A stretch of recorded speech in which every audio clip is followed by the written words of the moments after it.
बिस्मिल्लाहिर्रहमानिर्रहीम। Hello and अस्सलाम वालेकुम। मैं हूं हिना जबीन, तो वेलकम करती हूं आपको अपने चैनल पर और साथ में आपका शुक्रिया अदा करती हूं क्योंकि आपने अपना कीमती वक्त निकाला मेरे वीडियो को देखने के लिए। बिस्मिल्लाहिर्रहमानिर्रहीम। इय्याका नअबुदु व इय्याका नस्तईन। मेरे पाकिस्तानियों, कल डॉक्टर यास्मीन जो कोर कमांडर के ऊपर हमला हुआ था, जो घर जलाया गया था, उस केस में बरी हो गई हैं। अदालत ने उनको बेकसूर करार दे दिया गया है। अब डॉक्टर यास्मीन हमारी सेंट्रल पंजाब की प्रेसिडेंट हैं। सेंट्रल पंजाब की प्रेसिडेंट जब बरी हो जाती हैं तो इसका मतलब कि ये पार्टी पॉलिसी नहीं थी। ये जो जलाए गए हैं, वो जो घर जलाया गया और जिधर भी 3-4 जगह और जो जगह जलाई गई हैं, ये पार्टी पॉलिसी नहीं थी। क्योंकि डॉक्टर यास्मीन तो प्रेसिडेंट होते हुए उन्होंने पार्टी पॉलिसी बतानी थी ना क्या है। तो जब वो बरी हो गई और वो उनकी वीडियो चल रही है, यूट्यूब पे चले जाएं, वो बार बार कह रही हैं कि आपने अंदर नहीं जाना, स्पीकर लाउड स्पीकर पे कह रही हैं अंदर नहीं जाना। तो इससे अब आगे सवालात उठ जाते हैं कि क्या ये जो लोगों को अंदर डाला गया, 10,000 से ज़्यादा लोग जेलों में, क्या ये एक प्री प्लान एक मंसूबा बना हुआ था कि इसकी आड़ लेके ये जो कोर कमांडर का घर है और ये जो और जगहों पे आगे लगी हैं, इनकी आड़ लेके सारी पार्टी को बैन करना था। सारी पार्टी के ऊपर जिस तरह का इस वक्त जुल्म और तशद्दुद किया जा रहा है, क्या ये पहले से प्लान था? अब तो ये सामने आ रहा है। ये तो अब वाज़ेह हो गया कि इसका मतलब कि जो भी कोई कर रहा था वो पार्टी पॉलिसी नहीं थी, नहीं तो डॉक्टर यास्मीन बरी ना होती। और मेरा 27 साल की पॉलिटिक्स में मैं चैलेंज करता हूं कि कहीं भी आप जाके मुझे ये बता दें कि मैंने कहा हो कि कानून से बाहर जाना है। पुरअमन एहतजाज, धरना करना, लॉन्ग मार्च करना, जब तक वो पुरअमन रहे, ये हमारा हक है। ये मेरा आइन, मेरी कॉन्स्टिट्यूशन मुझे ये हक देती है और ये सबको पाकिस्तानियों को देती है। 3 लॉन्ग मार्चेस हमारे खिलाफ की गई, 3। बताइए कितनी FIR कटी, कितने लोगों को कितनों के घरों में घुस के उनके दरवाजे तोड़ के अंदर जाके लोगों को जेलों में डाला गया, कितनों की मार पटाई की गई, कितनों के ऊपर टेयर गैसिंग की गई। और मुझे ये बताएं कि अब जो हमारे लोगों को अंदर डाला हुआ है, क्या कोई इसके ऊपर इंडिपेंडेंट इंक्वायरी होगी या नहीं होगी? देखिए, ये हो ही नहीं सकता। ये दुनिया का कानून नहीं है कि आप ही जज करें, आप ही फैसला करें सजा और आप सजा दे दें, जज, ज्यूरी, एक्सिक्यूशनर। ये तो दुनिया में कहीं भी नहीं होता। हमेशा जब कोई इंसिडेंट होता है, इंडिपेंडेंट इंक्वायरी होती है। और मैं बार बार, मैं जब से जेल से निकला हूं, मैंने चीफ जस्टिस के सामने मजम्मत की और मैंने तब भी कहा कि ये हमारी कभी पॉलिसी नहीं रही। जो पार्टी इलेक्शन चाह रही है वो इंतशार नहीं चाहती, क्योंकि इंतशार तो वो चाह रहे हैं जो इलेक्शन से भाग रहे हैं। और ये जो भाग रहे थे इलेक्शन से, ये सारों की मिल के साजिश थी। देखें, अब पीछे दे जाए ना, मैं बेल पे था, मैं हाई कोर्ट के अंदर बैठा हुआ, मुझे कोई मेरे ऊपर चार्ज भी नहीं था। इस्लामाबाद जाने से पहले मैंने ये कहा कि अगर कोई वारंट निकली तो मेरे सामने रखे, मैं चुप करके एक्सेप्ट करके आप मुझे जेल में ले जाए। ये मैं कह के निकला था। फिर क्या ज़रूरत थी कि इतना बड़ा एक कमांडो स्टाइल हमला होता है, शीशे तोड़ते हैं, लोगों को डंडे मारते हैं, जिस तरह के वो बेचारे वहाँ काम करने वाले जो रजिस्ट्री ऑफिस में थे उनको मारें पड़ती हैं, कंप्यूटर तोड़ देते हैं, शीशे तोड़ देते हैं, और मुझे एक दहशतगर्द की तरह पकड़ के लेके जाते हैं, जो सारी दुनिया में वो चली जाती हैं तस्वीरें। तो उसका बाद तो रद्द अमल आना था। तो अब मैं ये सोच रहा हूं कि क्या ये जान के किया गया था? क्योंकि मुझे आराम से भी पकड़ सकते थे, मुझे पुलिस भी पकड़ सकती थी, मैं हाई कोर्ट से बाहर निकलता तब भी पकड़ सकते थे, मेरे साथ तो कोई लोग ही नहीं थे। तो क्या वो सारा कुछ करना, वो मार धाड़ करना, क्या ये मंसूबे का हिस्सा था? और यकीन करें, जैसे ही मैं अंदर गाड़ी के बैठा हूं, जब उन्हें पकड़ के लेके गए, बड़ी मेरे से तमीज़ से बातें हुई, कोई मेरे से बुरा सलूक नहीं हुआ वहाँ से लेके नैब में। तो क्या ये दिखाने के लिए सब कुछ था जिसका रद्द अमल आया और वो पहले से प्लान किया हुआ था, ये जो सब कुछ हुआ है? मैं फिर से कहता हूँ कि अगर सच पे पहुँचना है तो वो सिर्फ एक तरह कि एक इंडिपेंडेंट इंक्वायरी की जाए। और ये जो हुआ है डॉक्टर यास्मीन की जो बरी किया गया, और वो होना ही था, उन्होंने बरी, क्योंकि उनकी तो वीडियो चल रही थी कहते कि अंदर नहीं जाना आपने, और रोक रही थी लोगों को, तो उससे तो बरी होना था। लेकिन ये हमारी प्रेसिडेंट थी सेंट्रल पंजाब की, सारा सेंट्रल पंजाब इनके नीचे था, तो जो भी इन्होंने बोलना था वो हमारी पॉलिसी थी। तो एक तो मैं ये आज कहना चाहता था कि ये एक ऐसी चीज़ हुई है कि जो सबको, जो हमारे ऊपर सारों को गद्दार बना दिया, फौज के दुश्मन बना दिए, ये सबको आप सवाल पूछना चाहिए कि इसके पीछे कौन था। दूसरी चीज़, मैं अपने कारकुनों की अब बात करना चाहता हूँ, क्योंकि मेरे पास अब जो निकल के आए हैं कारकुन, अभी मैं बाहर, मेरे एक कारकुन जिसको 17 दिन जेल में रखा है वो वापस आया, सारे एक ही कहानी सुना रहे हैं। इतने ज़्यादा लोग हैं, जेल छोटा है, सबको वहाँ बंद किया हुआ है, यानी वो जेल में गुंजाइश ही नहीं है जो जेलों में जितने ज़्यादा लोगों को उन्होंने बंद किया हुआ है। किस हालात में वो रह रहे हैं, किस तरह गंदगी है वहाँ, खाना उनको दिया नहीं जाता, 2-2 दिन कहता हमने रोज़े रखे हैं, खाना ही नहीं था।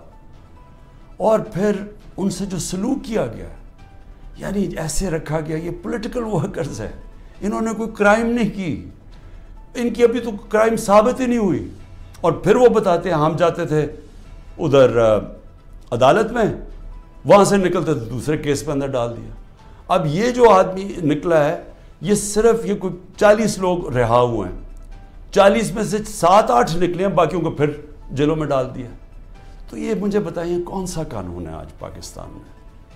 मैं ये सवाल पूछता हूँ कि जो भी आज हुक्मरानी कर रहे हैं, क्या उनको अंदाज़ा है कि ये पाकिस्तान को कितना नुकसान पहुँचाया जा रहा है? ठीक है, तहरीक इंसाफ को कमज़ोर किया जा रहा है, तोड़ा जा रहा है, लोगों को धमकियाँ दे के छुड़वाई जा रही है पार्टी, घरों में घुस जाते हैं, अगर वो नहीं मिलते तो उनके जानने वाले यानी ख़ानदान के लोगों को पकड़ के ले जाते हैं। अगर वहाँ कोई घर में कोई नहीं है तो उनके फिर जो रिश्तेदार कहीं रह रहे हैं, बहनें रह रही हैं, उनके ऊपर पीछे पड़ जाते हैं, उनको उठा के ले जाते हैं। फिर बिजनेसेस तबाह कर रहे हैं, जो हमाद अजहर की फैक्ट्री बंद कर दी है, और भी मैं सबका बताऊं कि जिन के हमारे जिन के कारोबार थे, कारोबार बंद कर दिए। आतिफ खान का कारोबार, 100 से ज़्यादा लोग वहाँ काम करते थे, वो बंद कर दिया। वो एक्सपोर्ट करते थे चीज़ें, वो रह गई बीच में। तो ये जो किया जा रहा है, मैं फिर से ये सवाल पूछता हूँ कि हम पहुँच जा किधर रहे हैं, यानी इससे अचीव क्या होगा? तहरीक इंसाफ कमज़ोर हो गई, तहरीक इंसाफ इतनी कमज़ोर होगी कि वो इलेक्शन लड़ने के काबिल नहीं होगी। मिलिट्री कोर्ट्स सेटअप किए हैं एक ही वजह से कि मेरे कोई भी केस के अंदर मुझे सज़ा नहीं हो सकती, सारे मैंने वकीलों के साथ डिस्कस, सारे बोगस केसेस हैं, तो आखिर में मिलिट्री कोर्ट में सज़ा देंगे। ये खोले इसलिए कि इमरान खान को सज़ा दी, चलें जी मैं जेल में चला गया। अब आगे चलेंगे, उसके बाद क्या होगा? उसके बाद पूछने की बात यह कि क्या पाकिस्तान जो तेज़ी से इस दलदल में फंसता जा रहा है, इसमें निकल जाएगा? क्या हमारी माइशत जो इस वक्त कभी इतने बुरे हालात में नहीं थे जो आज है, क्या ये जो महंगाई पाकिस्तान की तारीख में सबसे ज़्यादा 12.4% थी जब हम इक़्तिदार में थे 1 साल पहले, आज वो 38% पे पहुंच गई है। यानी लोगों को, तनख्वाहदार तबके के लिए अब वो अजाब आ गया है और आता जाएगा। बिजली के बिल नहीं दिए जाएंगे उनसे, उनको घर में जो खाने पीने की चीज़ें हैं, जिसको सेंसिटिव प्राइस इंडेक्स है, ये 38% है, वो 45% पे पहुंचा हुआ है। यानी जो घर की खाने पीने की चीज़ें, जो आम किचन आइटम्स हैं, जो बिजली वगैरह है, तो क्या ये ठीक हो जाएगा इससे? क्या मुझे कोई ये आज बता दे कि तहरीक इंसाफ चले इलेक्शन भी हार गई, क्या यही लोग आएंगे ना वापस जो अभी इक़्तिदार में बैठे हुए हैं? तो इन्होंने तो 1 साल में मुल्क को तबाही बेड़ागर करके रख दिया। ये जो अब तो जो फैक्ट्स और स्टेटिस्टिक्स हैं, अदाद और शुमार, ये तो छुपते नहीं हैं। ये तो आप सीधी तरह पाकिस्तान की वो इकोनॉमिक सर्वे देख लें, उसमें तमाशा देख लें कि क्या हुआ है। कहाँ 2 साल एवरेज औसत जो हमारी इकोनॉमी बढ़ रही थी वो 6% थी। 6% का मतलब ये है कि पाकिस्तान की तारीख में ये वो 2 साल थे जिधर सबसे ज़्यादा माशत ऊपर जा रही थी।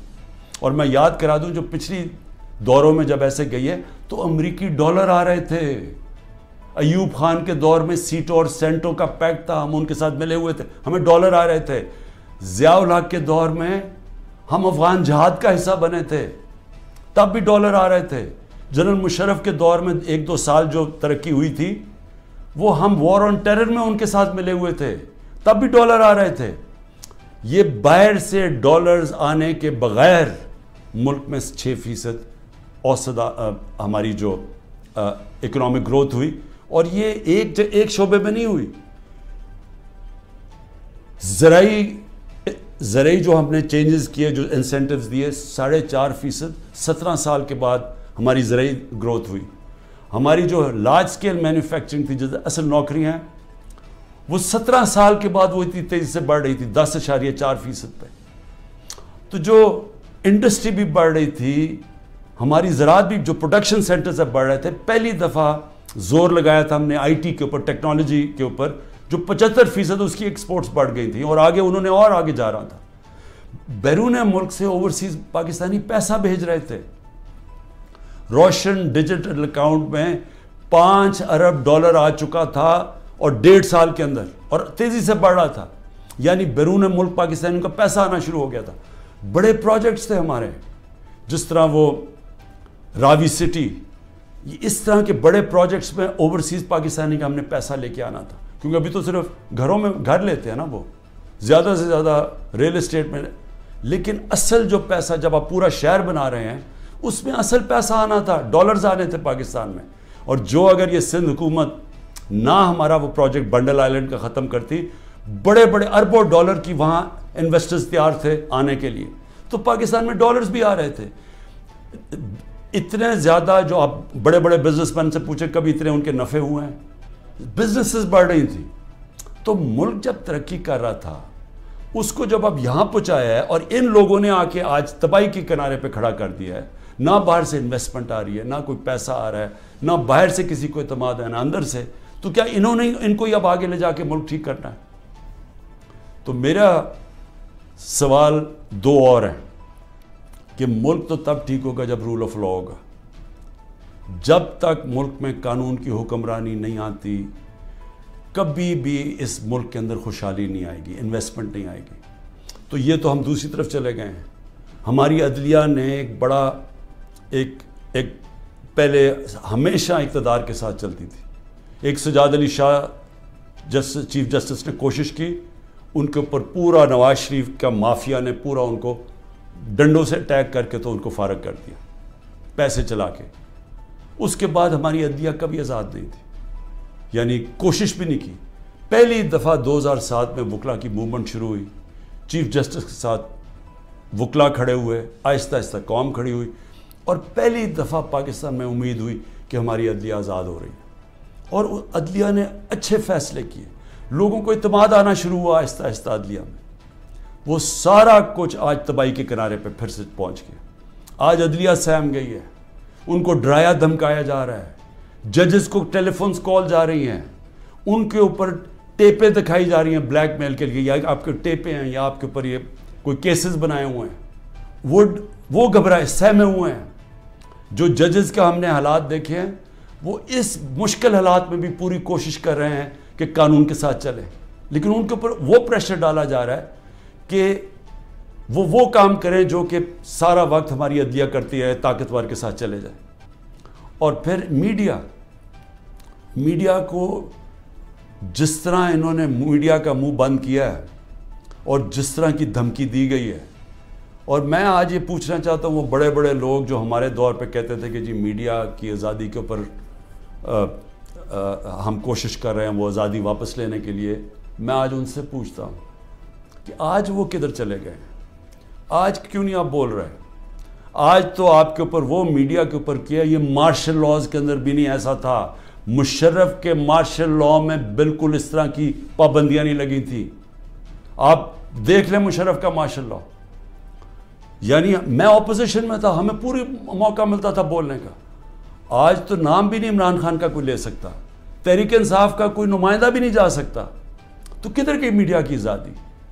और जमहूरियत तो होती है, जमहूरियत के पिलर क्या होते हैं? सबसे पहले फंडामेंटल राइट्स प्रोटेक्ट करती हैं अदालतें। जो हमारे शहरियों के फंडामेंटल राइट है पुरअमन एहतजाज करने का, वो ख़त्म हो गया। एक पॉलिटिकल पार्टी की अपने जो एक्टिविटीज़ करने के लिए जो अपनी जलसे करती हैं, जुलूस करती हैं, वो सब ख़त्म हो गए हैं। एक पूरी जो पार्टी 60 से 70% पाकिस्तान में सबसे बड़ी पार्टी है, उसको बंद किया जा रहा है। इसका मतलब जमहूरियत ख़त्म की जा रही है। अदालतों को दबाया जा रहा है, सुप्रीम कोर्ट को तकसीम किया हुआ है और उनको कमज़ोर किया गया है। उनके ऊपर प्रेशर डाला हुआ है कि वो फैसले ना करें, जमहूरियत के साथ ना खड़े हों। और मीडिया का वो मुंह बंद कर दिया, जो कि फिर उसके बगैर तो जमहूरियत चलती नहीं आज़ाद मीडिया के, तो आज़ादी राय भी ख़त्म हो गई है। तो अब रह क्या गया है?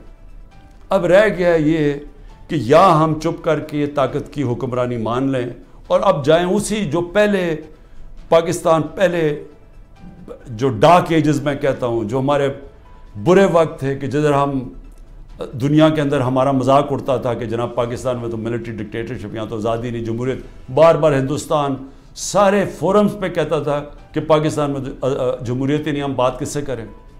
और आज वापस उसी दौर की तरफ जा रहे हैं, यानी जमहूरियत को जो तबाही की तरफ लेके जा रहे हैं, इसका मतलब आज़ादी जा रही है।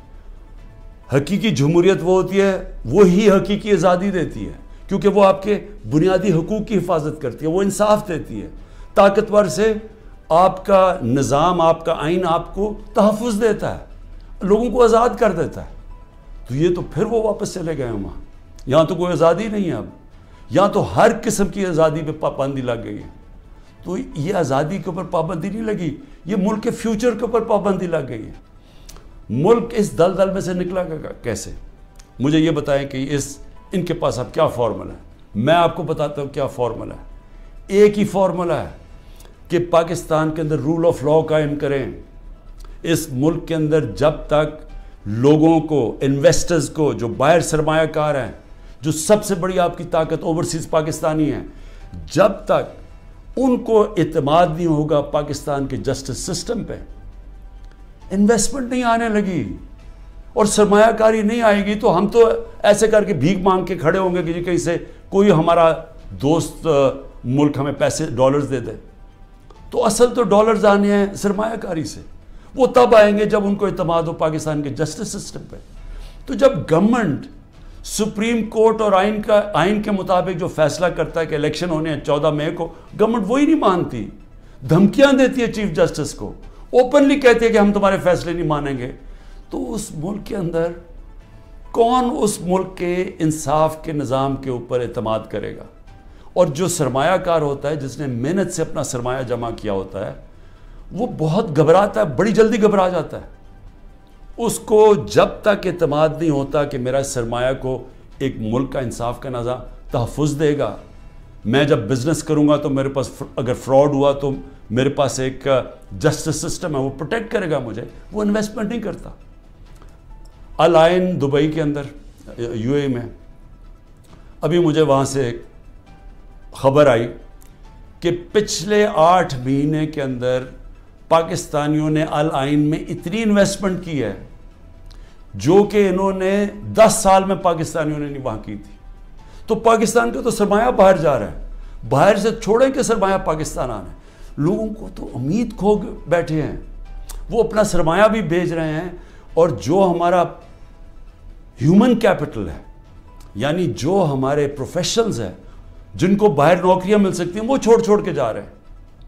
तो आगे तो हमारा उम्मीद ही ख़त्म हो गई है। तो ये अगर सारा प्लान है कि किसी तरह ये सब कुछ हो रहा है तहरीक इंसाफ को ख़त्म करने के लिए, तो उसके बाद आगे तो प्लान बताएं कि ख़त्म करके फिर क्या करना है। तो वो तो कोई नज़र ही नहीं आ रहा, उनका तो कोई रोड मैप है ना इनके पास तो होता तो अब तक ये ठीक कर चुके होते मुल्क। तो ये तो किसी के ना एस्टैब्लिशमेंट के पास कोई रोड मैप है, तो ये तो हमें अंधेरे में लेके जा रहे हैं। इसलिए मैं सिर्फ अपनी कौम को आज ये कहना चाहता था कि देखें, दो रास्ते हैं। फैसला हमने करना है कि क्या हमने ये एक जंगल के कानून की तरफ जाना है और तबाही की तरफ और अंधेरे की तरफ, या हमने सारी कौम ने जद्दोजहद करनी है आज़ादी की तरफ, रूल ऑफ लॉ की तरफ, कॉन्स्टिट्यूशन की तरफ, हकीकी जमहूरियत की तरफ और खुशहाली की तरफ। ये दो रास्ते अब आ गए और मैं ये उम्मीद रखता हूँ कि जिस तरह मैं खड़ा हूँ और एंड तक, जब तक जिंदा हूँ, खड़ा रहूँगा, आपने भी इस मुल्क की हकीकी आज़ादी के लिए खड़े रहना है। शुक्रिया। जाने से पहले अगर आपने मेरे चैनल को अभी तक सब्सक्राइब नहीं किया तो प्लीज़ काइंडली कर लीजिएगा। और जी हाँ, अपना बहुत सा ख्याल रखिएगा, हमेशा हमेशा खुश रहिएगा। नेक्स्ट वीडियो तक के लिए मुझे इजाज़त दीजिएगा। अल्लाह हाफिज़।